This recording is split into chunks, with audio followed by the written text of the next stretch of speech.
¡Tu cuerpo! ¡Tu cuerpo! ¡Se descuidó! ¡Cómete esto! ¿Están listos para escucharlo en su idioma? Llegó el momento de prenderse. ¿Qué tal, amigos? Espero que estén muy bien. El momento por fin llegó. Los personajes de The King of Fighters en español latino. El primero será Kyo Kusanagi. ¡Comencemos! ¡Tia! ¡Uria! ¡Uria! ¡Ia! ¡Ah! ¡Aquí voy! ¡Aquí voy! ¡Vamos! ¡Ups! ¡Arde! ¡Tu cuerpo es débil! ¡Se descuidó! ¡No tiene guardia! ¡Toma! ¡Tómalo! ¿Crees que podrás? ¡Oh! ¡Trágate esto! ¡Oh! ¡Cómetelo! Este es el puño Kusanagi. ¡Te mostraré el puño Kusanagi! ¡Te voy a mostrar el puño Kusanagi!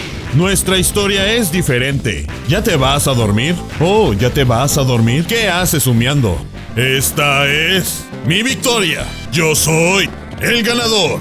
Tú no me haces arder. Aquí voy, Kyo. Lo haremos. Benimaru. ¡Ni creas! ¡Sonia! ¡Cómelo! ¡Toma esto! ¡Che! ¡Arde! ¡Muy lento! ¡Acá estoy! ¡Trágatelo!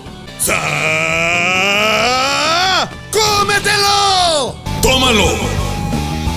¡Este puño! ¡Recibe! ¡Este puño! ¡Con esto! ¡Se termina! ¿Te prendiste? ¿Te quemaste? Tú no me haces arder. Me estoy aburriendo, ¿eh? ¿Acaso esto es un juego? ¡Aquí voy! ¡Oye tú! ¡Voy a reventarte! ¡Tu cuerpo es débil! ¡Tu cuerpo se descuidó! ¡Tu cuerpo no tiene guardia! ¡Toma esto! ¡Trágate esto! ¡El juego se terminó! ¡Cabrón! ¡El juego se terminó! ¡Hora de que entiendas que no escaparás! ¡Grita! ¿Estás satisfecho, Yagami? ¿Qué pasará a partir de ahora? Y bien, amigos, ¿qué les pareció el video? Motívenme a seguir con este proyecto y con gusto yo les traeré más contenido. Ya saben qué tienen que hacer. Denle like y compártalo con todos sus amigos. ¡Hasta la próxima! ¡Ixe!